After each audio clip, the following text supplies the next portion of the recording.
Greetings, fellow pilgrims. I'm Doug. This is Camino 2020, and I am on a beautiful hike out here in sunny California today. And as I was walking along, I thought, you know what? This would be a great place to shoot a quick video on one of my favorite pieces of gear. In fact, something that I am probably going to bring 2 or 3 of on my Camino, and that is this right here, the buff.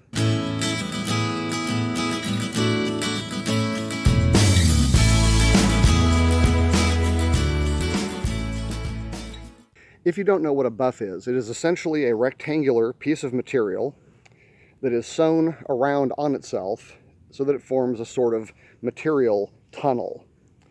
And that is basically it. There's no zippers, straps, or snaps, anything fancy like that. It is usually very thin, stretchy material, and it has a number of uses. For one thing, the circle itself should be about the size of your head. So if you need a sweatband, if you are just pouring down sweat and maybe you're running sunscreen down into your eyes, you know how painful that can be, boom, you've got a makeshift sweatband.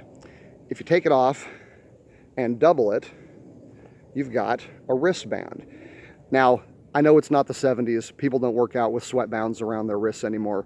But what I like about this is that if I'm walking along and I want just a sweat rag, instead of having to dig into my pocket, pull it out, possibly dislodging other things, I can just wipe my forehead as I'm walking, and I keep moving without having to worry about what's in my pockets or anything else. It's right there. Another thing you can do with this is put it on around your neck.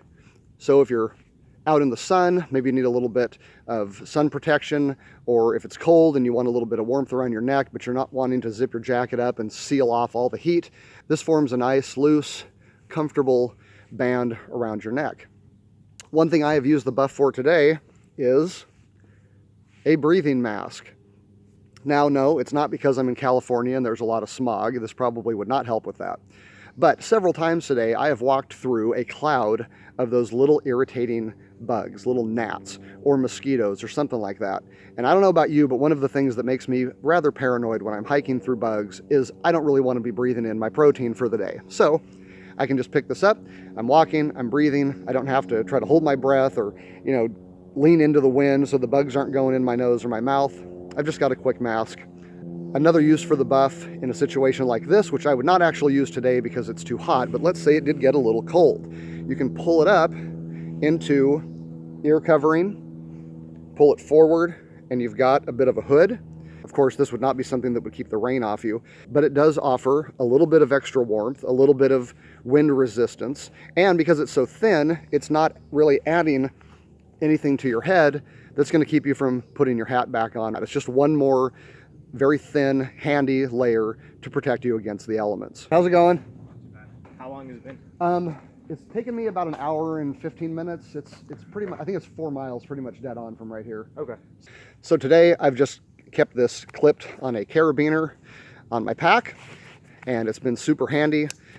Like I said, I'm going to probably carry several of these on the Camino. There are just hundreds, if not thousands, of designs out there, but I would pick up a few for different uses.